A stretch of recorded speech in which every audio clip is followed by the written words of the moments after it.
Hi friends, డాగ్స్ని లేదా మీ పెట్స్ని యూట్యూబ్లో అమ్మాలంటే మా ఛానల్ వాట్సాప్ నెంబర్కి వీడియో పంపించండి. అలాగే మన ఛానల్ని ఇంకా సబ్స్క్రైబ్ చేయకపోతే వెంటనే సబ్స్క్రైబ్ చేసి పక్కనే ఉన్న బెల్ ఐకాన్ని యాక్టివేట్ చేయండి friends. Let's start the video. Hi friends, welcome to our channel. ఈరోజు మీకోసం షో క్వాలిటీ గ్రేడెడ్ పప్పీస్ అనేవి అమ్మకానికి అయితే తీసుకురావడం జరిగింది.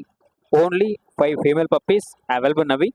పప్పీస్ యొక్క ఏజ్ అనేది 60 డేస్. అంతేకాకుండా పప్పీస్ అనేవి చాలా యాక్టివ్గా ఉంటాయి. ఎటువంటి హెల్త్ ప్రాబ్లమ్స్ అనేవి ఏమీ లేవు. ట్రాన్స్పోర్టేషన్ అనేది కూడా ప్రొవైడ్ చేస్తారు. ఈచ్ పప్పీ యొక్క ప్రైజ్ అనేది 10K అనగా 10,000. ప్రైజ్లో స్మాల్ డిస్కౌంట్ అనేది కూడా ఇస్తారు. ఇక పప్పీస్ ఉన్న లొకేషన్ వచ్చేసి విజయవాడ, కృష్ణా డిస్ట్రిక్ట్, ఆంధ్రప్రదేశ్. ఇక పప్పీస్ కావాలన్న వారు ఈ వీడియో కింద టైటిల్లో ఓనర్ నెంబర్ అనేది డిస్ప్లే చేయడం జరిగింది. ఓనర్కి కాల్ చేయండి. పప్పీస్ యొక్క పూర్తి వివరాలు అనేవి వెరిఫై చేసుకున్న తర్వాత మాత్రమే మీకు నచ్చేదైనా తీసుకోండి. అలాగే మన ఛానల్ని ఇంతవరకు సబ్స్క్రైబ్ చేయకపోతే సబ్స్క్రైబ్ చేయండి. Thank you. By by.